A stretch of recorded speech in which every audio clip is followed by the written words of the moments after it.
Hello and welcome to another episode of the Ideal Investor Show Season 2 with great guests where we talk about and emphasize cash flow from all kinds of different angles. And today we have a great guest, and I want to tell anybody who's seeing us on YouTube, it says Kevin Mills, but it's really Jeremy Cordon, so it's a little technical thing. But Jeremy, welcome to the show. Thanks for having me. Appreciate being here.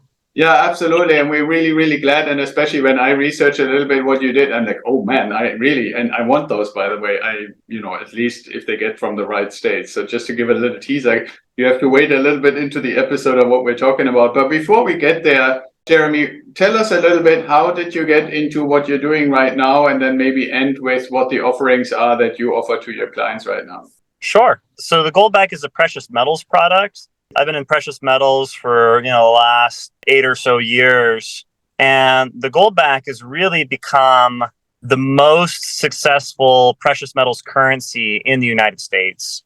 We've sold over $50 million worth so far up into this point, just in the past few years. Oh, that's really cool. So I don't really know many people that woke up one day during high school and said, oh, I'm going to go into gold. So how was that for you? How did you get into gold? Yeah, there's no real degree at the university for gold, and they certainly don't teach you about gold at high school. Yeah, I kind of stumbled into it. I was doing an internship, and I was at the Capitol, and this attorney's side business. He was doing precious metals, and, I was just so fascinated by it. I just started reading everything I could about gold, and it's, sometimes you choose your career, and sometimes it kind of chooses you. I imagine you weren't in high school and, deciding to be a podcaster, right? That was... No, exactly. In a sense, I think my story is similar. I don't want to go into it because most of the audience knows it. But for you, I had an uncle who worked for Lufthansa and was stationed in Hong Kong, and he was a pipe smoker, right? And so every time he came to visit, even though smoking wasn't really allowed in the apartment that my family and I lived in, but he, for some reason, was allowed. So that uncle with that smell and then having the planes and stuff like that actually chose me to go into aviation, right? And I wanted to fly for airlines, couldn't do it because of the recession in the early 80s, ended up becoming an aviator in the Air Force, right? So now, obviously, I retired 20 years ago and now I do investing, but that's kind of, in a sense, it shows me because I thought that was a totally cool thing to be in the world, to work in Hong Kong. And he told me stories about getting a new silk shirt every day because they were so cheap, stuff like that. Okay, so is Utah a place with a lot of gold mining or stuff? I only heard about Nevada being that in the United States, but is Utah famous for that? Yeah, it's our number one export. So Nevada is the number one gold producer in the United States. Next is Alaska.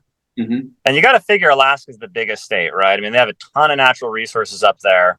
But a close third to Alaska is Utah for precious metals. Yeah, I knew about Alaska, not because I know the quantities, but I was for a while a fan of the Discovery Channel show Gold Rush. Okay.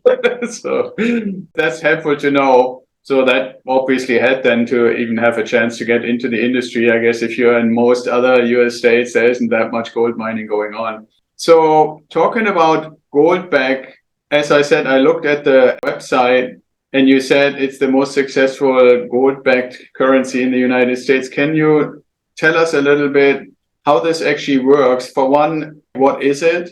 How can it be used? And I also saw that you basically offer 4 enterprises, I guess is maybe the best summary term, to accept Goldback. So I think our audience probably wouldn't know. They know that I recommend 10% of their assets to be, since we do only value assets, 10% to be in gold and silver.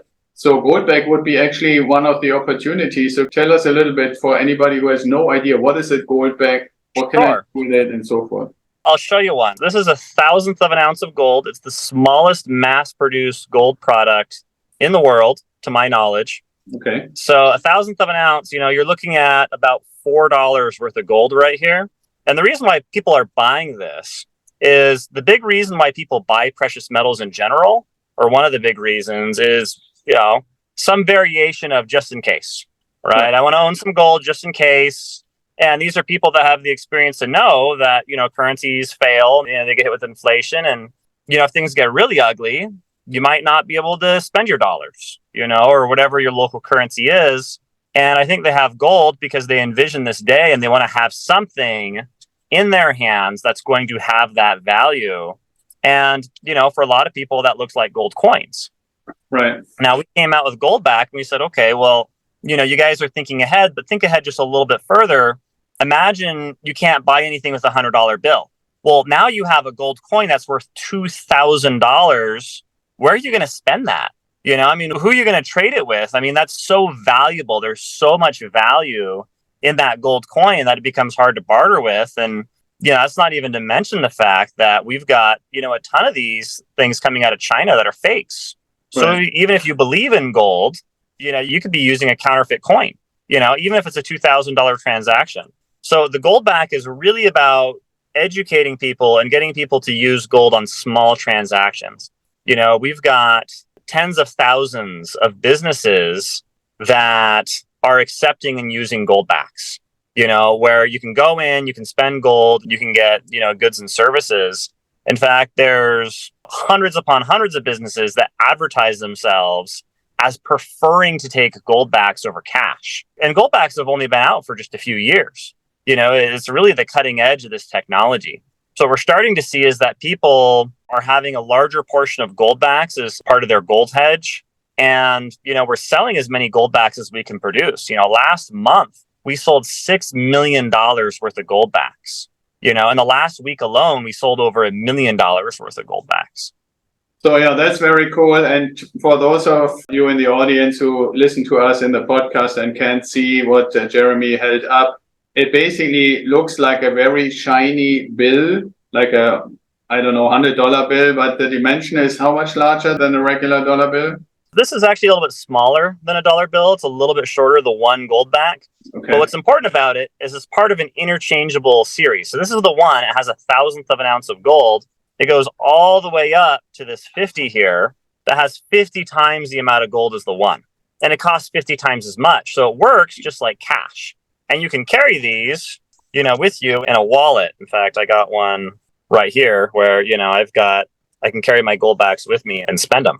Yeah, they actually sold out. I went on the website to look at them and the Goldback wallet is currently sold out, at least the leather version, I guess. So they're really cool. I just wanted to mention, they look basically like a very shiny bill and like a Willy Wonka ticket, kind of, you see a lot of gold.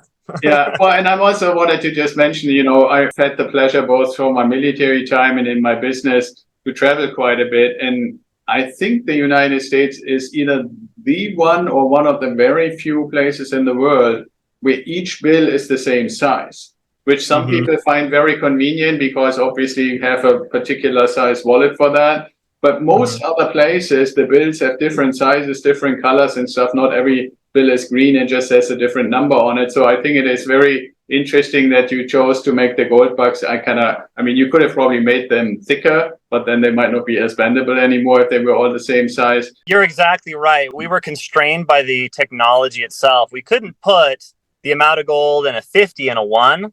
Yeah. Because there's just too much gold. Right. And if we did the amount of gold in a 1 in the size of a 50, you could start to see through it. Right. So it really forced us to do different sizes. The other thing is we wanted to make them as different from dollars as we could. They're not horizontally oriented. They're vertically oriented. There's a woman on them. The colors are different. All the different denominations have different colors. It's very cool. And I also, for those who listen to us, I'm not an expert by any means, but I would consider them a piece of art in a way, and to your point, I think this is a really awesome alternative because the answer that I have always given people who said, okay, well, like you said earlier, a gold coin, like a 1 ounce coin is $2,000. And if the brown mass hits the fan that we were talking about, then it's probably $5,000 or $10,000 per coin. How am I going to go and buy a bottle of Coke with that? My answer up till now has always been, well, you should also have some silver coins that might be right now $25 and they might go up to $50, but that's still relatively easy to handle and, also get a half ounce coin and stuff like that. But I would honestly, Jeremy, I have to tell you, I'm not sure if I could part with them. They look just too nice to use them back and forth. And I'm not so sure if the stores who actually accept them, do they give them back or do they just hoard them? You know what? I don't know how everybody spends Goldbacks, just because by the very nature, these are private transactions. Yeah. Some of the value of a Goldback is, if you think about it, I think the reason why gold has been money for thousands of years, in part, isn't just because it's rare or it's fungible or whatever. I think it's because it's so pretty. Yeah. Right? People really like it. Women really like gold. It's half the gold in the world is used in jewelry. Right. People really like looking at gold. And what we've done is we've made gold so thin, with this thousandth of an ounce piece, that you can really see all the gold. And emotionally, that does something to people. Even folks that don't really understand precious metals, they don't understand gold, they don't understand silver. They see a gold back, and there's something very primal that wants that gold back. And if you're bartering with somebody, if you want to have an emergency money or alternative currency, that's really what you want. You want people to want your money. Oh yeah, totally. Right? Yeah, I totally get it. And I mean, that's why I wouldn't be surprised if those stores who actually accept them just keep them, partially because they're pretty, partially for what you just said, partially because they could theoretically increase in value, especially if markets get even more unstable than they are right now. Sure. Now, two quick things in that context. You mentioned that there are, I think you said, more than 10,000 locations that accept them now. Is there a place where people can actually go and find out which stores or which kind of enterprises accept Goldbacks? Yeah, it's tens, if not hundreds of thousands of businesses. So what we found is, I was hoping that about 5% of businesses would accept Goldbacks. Yeah.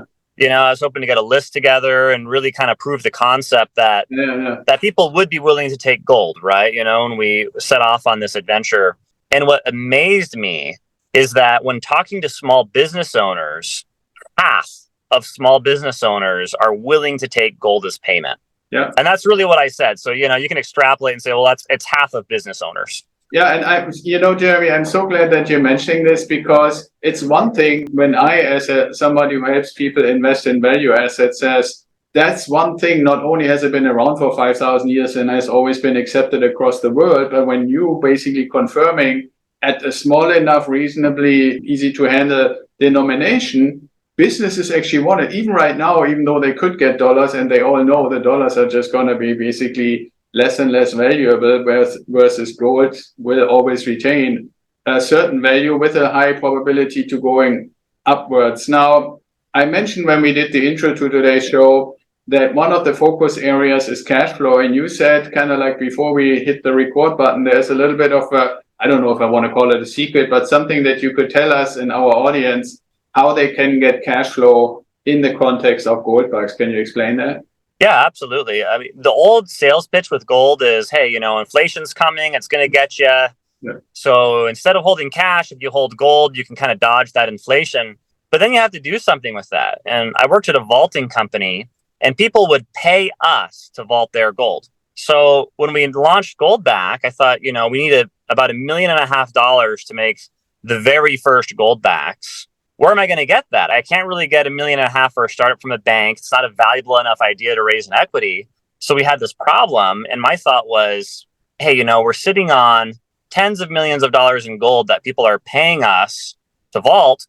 What if we could give people a return on gold? So not only do they own gold, and not only is that gold going up in value, but instead of them paying us, we are paying them. Mm-hmm. So what we've done is we created the Goldback lease program. The idea is that you're buying a pile of Goldbacks. And by the way, Goldbacks, they've out-appreciated gold. They're going up in value faster than gold coins are. You can buy a pile of Goldbacks and lend them back to the company. And depending on how much you're doing, you're making anywhere from 2% to 3.5% a year, plus free vaulting. So you're really close to that 4% mark, and you get all the appreciation on gold. So, this is something I did with my own money back in 2019. I put about $50,000 into the program. And since then, the value of the Goldback has more than doubled. And I have more Goldbacks because I'm being paid interest in Goldbacks. And what we do is we use all those Goldbacks that we're leasing to make more cycling inventory, right? So this allows us to sell more Goldbacks. It allows us to grow the business. And really, it's a way that, we don't have to operate with banks. We don't have to go to the bank and try to get a $3-4 million line of credit.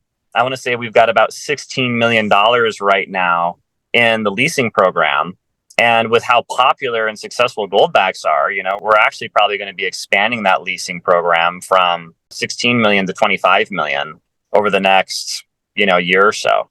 That's basically, in a sense, like a business line of credit to you, right? Mm-hmm. It is, except, the leaseholders, they own the Goldbacks the entire time. Yeah. We're borrowing them so we can use them to sell them and reorder them. So we're always reordering and always reselling. So it's a very low risk investment in that we don't really own the Goldbacks we're doing this with. All of that appreciation is held by private investors. And we do this through a subsidiary of ours. It's called Alpine Gold. So if you go to alpinegold.com, you can do a lease. You can just fund one online. You can learn more about the leasing program as well at goldback.com. Okay, yeah, that's very cool. And when I said line of credit, I meant it in the sense for our investors or for our listeners.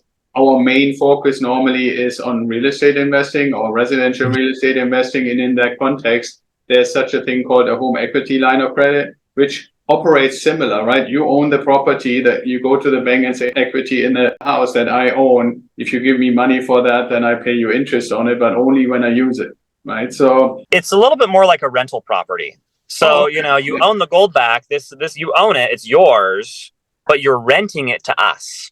Okay, leasing. And we're paying you rental income on your asset that goes up in value. Okay, yeah, very cool. Now, to put a capstone on that particular aspect, is there a minimum amount of money that people would have to put in to be in the lease program? Not really.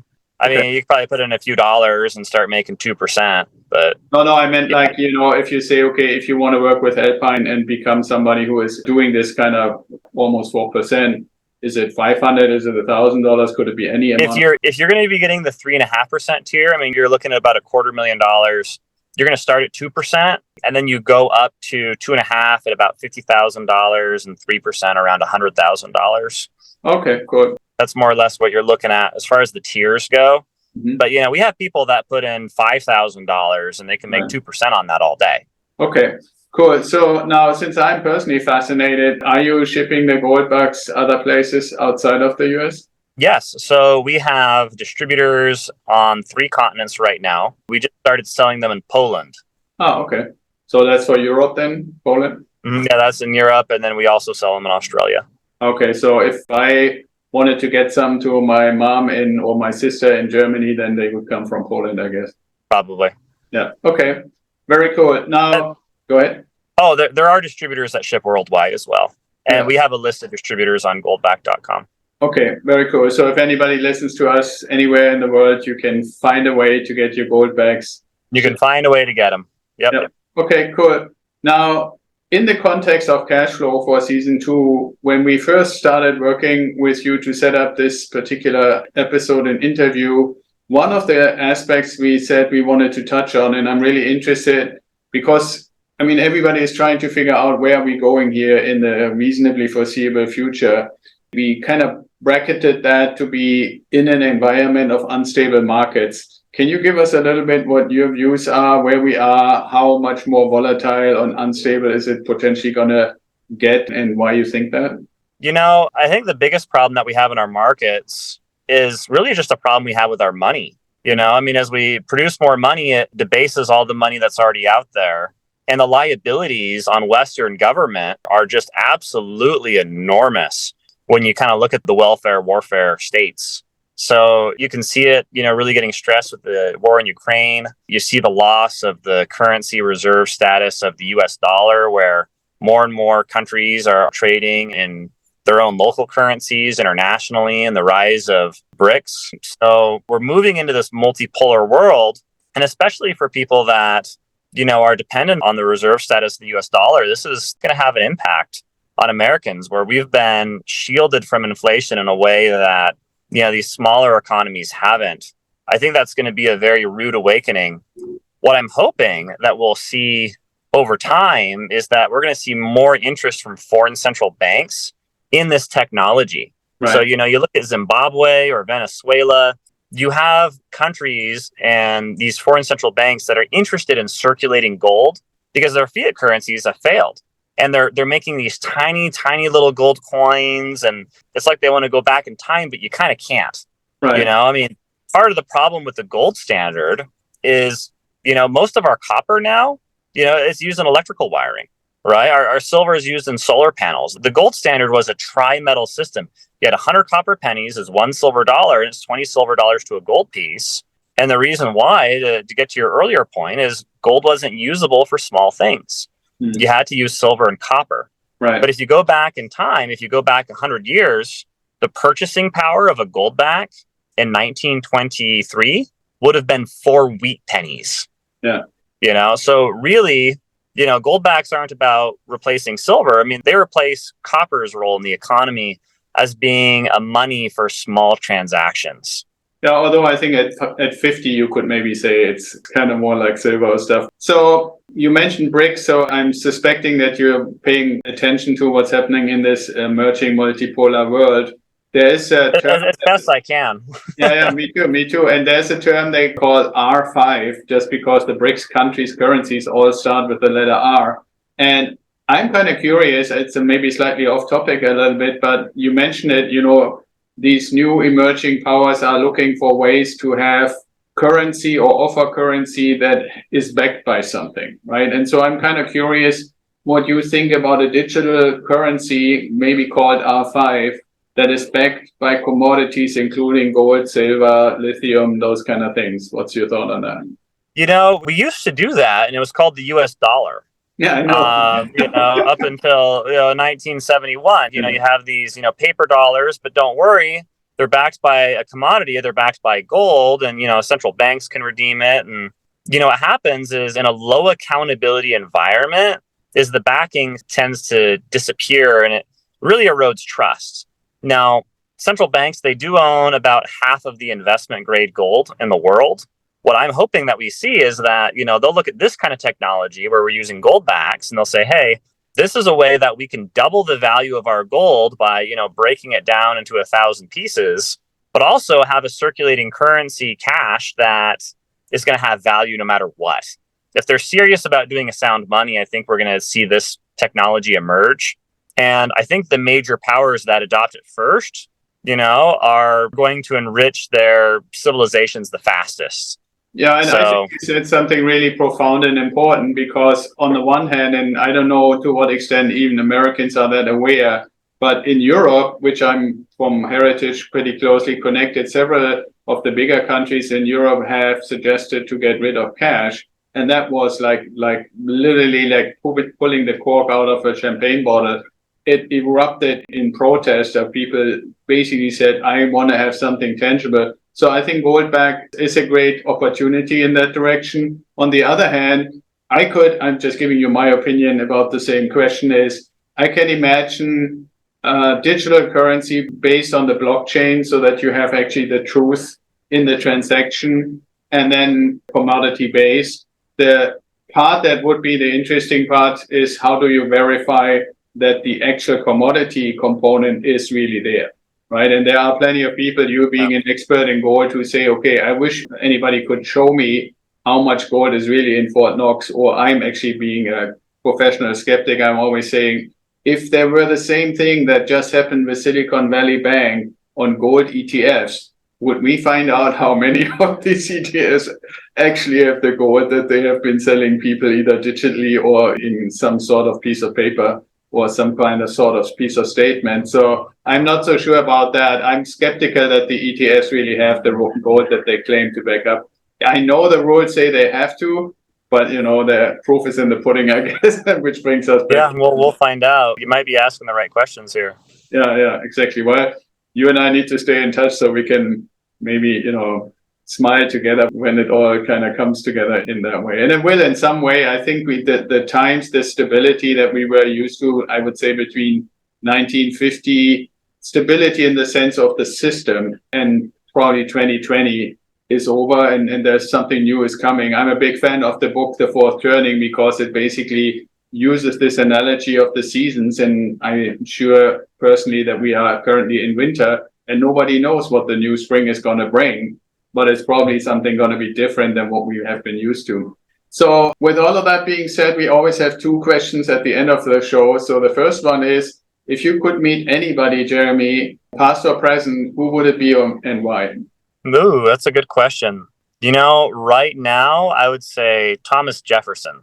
Okay. I think he would be a really interesting person to meet and get his, I guess, perspective on, his vision for America. Yeah, I think he'd be a fun I mean, I don't know. I'm allowed to talk to these historical figures about what's going on Yeah, today. absolutely. Yeah, I mean, I Okay. would come with you, and I would encourage you, Jeremy, constantly to tell him, here is what came of what you guys put together in the Constitution. What do you think Yeah, about this is what happened with the Louisiana Purchase. I mean, it? that's, Right. Yeah. I mean, I guess if it could be anybody, maybe I'd meet Christ, that kind of. Yeah. But Jefferson is a good one, especially this whole, for me, I just recently wrote an article about it to say, okay, people that came to the United States, or what we call America now, mainly to flee from feudalism. And when you look at how it was described and what we have now, it's almost like full circle, right? So it's kind of weird. So the last question, Jeremy, is if you had a time machine, you could go anywhere. You're not supposed to change history or the future, but you could go anywhere. Where would you go and why? It's. I think it'd be a lot of fun. You'd have all the time in the world to figure that out, right? Yeah, totally. You go see the dinosaurs, right? You can go any time period. I think it would be very dangerous time traveling, because anywhere you go, you're not really going to fit in, and Yeah, that's true. I'm looking at for myself, since I'm asking this question every time we have a show. I've more and more come to appreciate the opportunity to observe. I would really like to see if the story about those who actually gave the shovels to the gold rush people in California were so much better off than those who were digging in the ground, right? Or that Challenger catastrophe as an aviator, if the group thing that ultimately was diagnosed to be the reason why they launched way out of the specification of the vehicle and then were supposedly surprised that it blew up. Did that really happen? Not to interfere, but I would really be curious. Even if you go back in time, people, they say, the past is so muddy. The past is so muddy because there's so many, the history is written by the winners. Well, I think if you were to go to the past, it'd be a lot like the present, where there's so much going on, there's so much noise. Even if you're there, it's hard to really fully understand what's going on all the time.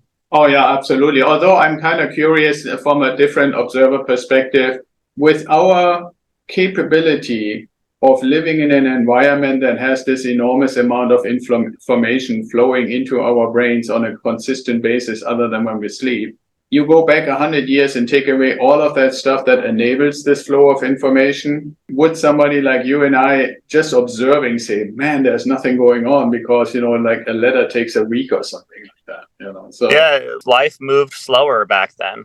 You had to worry about different things. You had to worry about lice, and you had to worry about dysentery, and, public sanitation and horse feces on the road. And, I think we actually have it really good now. I think I enjoyed I enjoyed a standard of living that the kings of old would be envious of, so it's hard to imagine doing anything more than just visiting the past, and, you're going to be around people that are dressing different and speaking different. And I think even being an observer would be challenging, just because you'd stick out like a sore thumb as someone that didn't. Totally. Yeah, you have to put a costume on us. and I might be overthinking it. I mean, maybe you can dress up and go in the past, and I don't know, but yeah, exactly. Well, and I'm also thinking, like when we go to Jefferson, like you mentioned, right?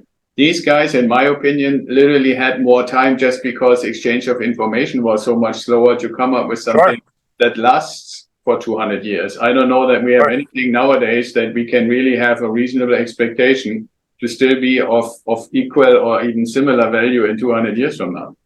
Yeah, that one definitely. Goldbacks. Yeah. I think if you buried your wallet and you had some Goldbacks in it, and they dug it up in 1,000 years, they'd say, "Oh my gosh, he has Goldbacks in his wallet." Everything else would have rotted to garbage. Yeah, see, if you go to Park City, just when you said that, the story of Ötzi, have you ever heard the story of Ötzi?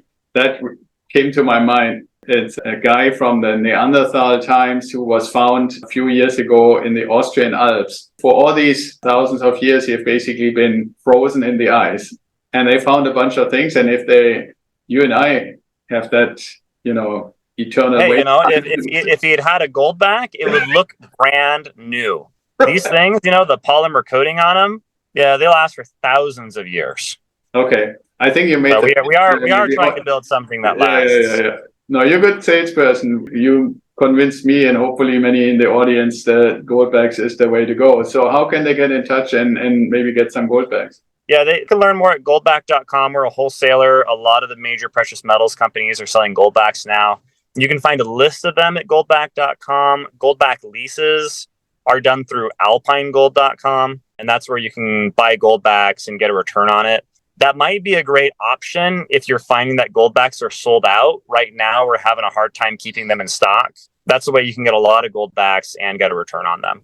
Okay, yeah, I just realized I lied. I have actually one more question, if you don't mind, and that is, you set up the Goldbacks with the artwork about states, and I saw Wyoming and Utah and so forth.